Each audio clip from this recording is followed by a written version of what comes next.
Hi everyone, we have some vocabulary to go through today with our lesson 5.2, parallel and perpendicular lines. And there are a couple definitions we're going to go over and then how to use them with finding angle measures. Transversals that intersect parallel lines have unique properties. And so there are four big vocabulary words we're going to look at. The first is alternating exterior. And angles are alternating exterior, and what that means is they're on opposite sides of the transversal, and they're on the exterior of the picture. So the interior, I'll circle. The interior would be this part. Oops, that was a bad circling.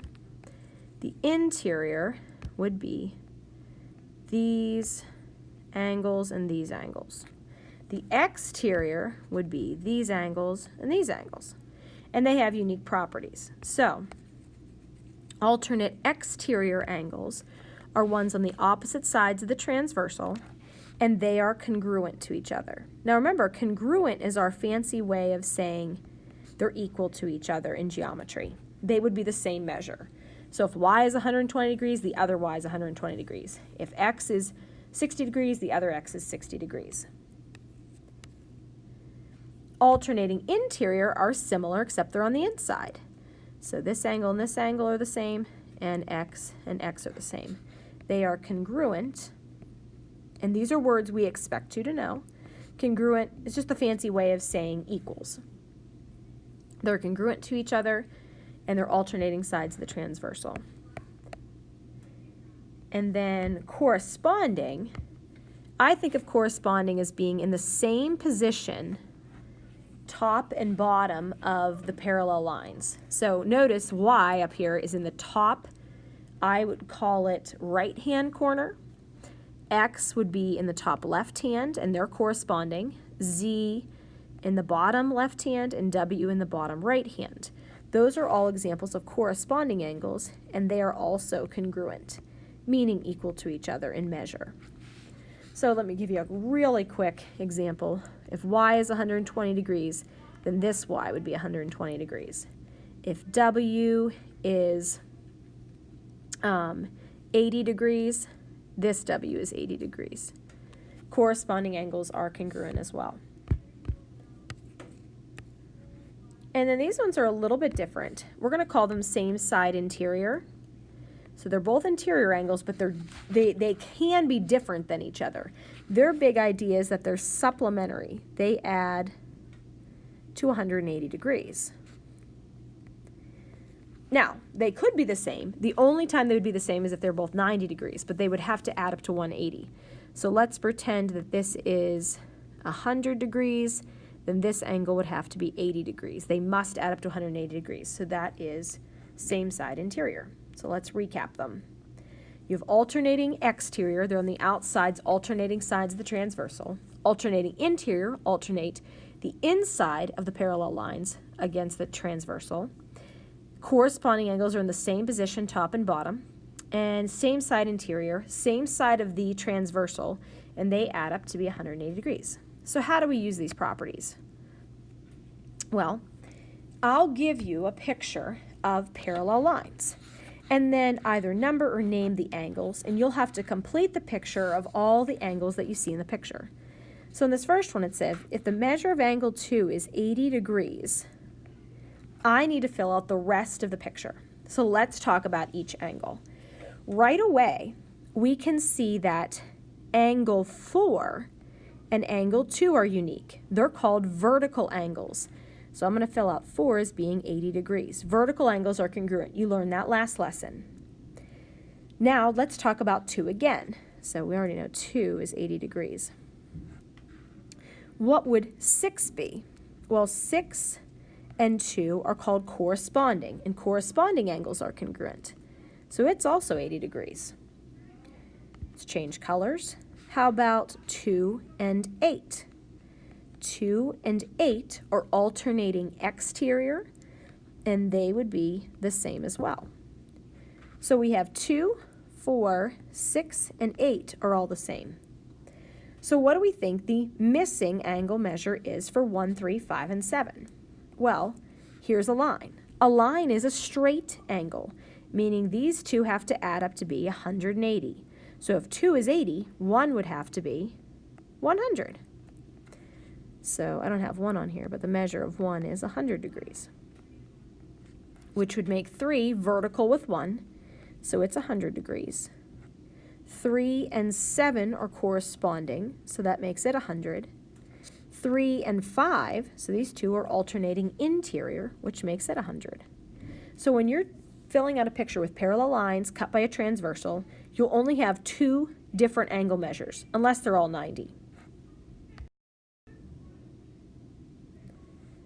In example 2, I'm getting very specific with you. You have to come up with the reasons, and Mrs. von Block would be the exact same way.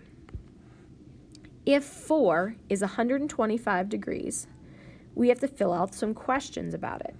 4 is blank with 8, so we need the name. When it says blank, I want the name that goes with it. What's the relationship with 8?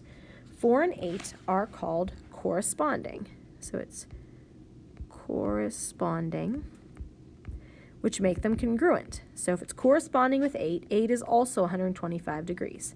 And here's a hint. If the angles look like they're the same measure, most likely they are. 4 is what with 3? 4 is what with 3? They are beside each other on a straight angle. That it means they're supplementary. They add to 180 degrees. So that means I need to take 180 minus 125, which would give me, let's use our calculator just so we don't make any mistakes. 180 minus 125 is 55. So it's 55 degrees. Next one, we'll change colors to green. 4 is what with 2? 4 and 2 are vertical angles. And vertical angles are congruent, so that makes 2 125. Remember, congruent is just a fancy way of saying equal. And then the last one I ask you about in here is 4 is what with 6? 4 and 6 are same side interior, or I'm sorry, excuse me, alternating interior. Alternating interior. And alternating interior angles are congruent, so it makes it 125 as well. Now we have some extension problems that go along with this. Given A is parallel to B, line A is parallel to line B, set up an equation and solve for x. So this angle and this angle, we need to know the relationship. They are alternating interior. Alternating interior angles are congruent. Congruent is a fancy way of saying equals. Yay, now we can set up our equation. Equals means 5x plus 10 has to be equal to 60. And we can solve this equation very easily. Subtract 10, 55x divide by 5, x is equal to 10. And so it only asked us for what x is equal to. What is this angle? Well, it has to be the same as this one, so it has to be 60. That's why they didn't ask us for the angle in that one. Now the next one is slightly different. These two angles are same side interior. Same side interior, which means they have to add up to be 180. So equals 180. 180 must be the total then. And we've got to put everything together. So I have 7x plus 15 plus 3x minus 5. Let's combine like terms. 7x and 3x is 10x. Plus 15 and minus 5 is plus 10. Equals 180. And then I'm going to subtract 10, finish solving the equation. So I have 170. 10x equals 170. And then I'm going to divide by 10, isolate the variable, x is equal to 17. Now, I'm going to take 17, this is a crucial part to the problem, I'm going to take 17, and I'm going to substitute it back in here to find the angles. So, 3, substitute in 17, because x is equal to 17, so I'm going to take 3 times 17, which is 51, minus 5, which is 46. So the top angle, the acute angle there, is 46 degrees. That would be one of our answers. How could I find the other angle? Well, it's easy. I could subtract from 180 because I know they're supplementary. So 180 minus 46, 134 degrees. Or I could substitute 17 in for x here as well and then solve, and I would get 134 as well.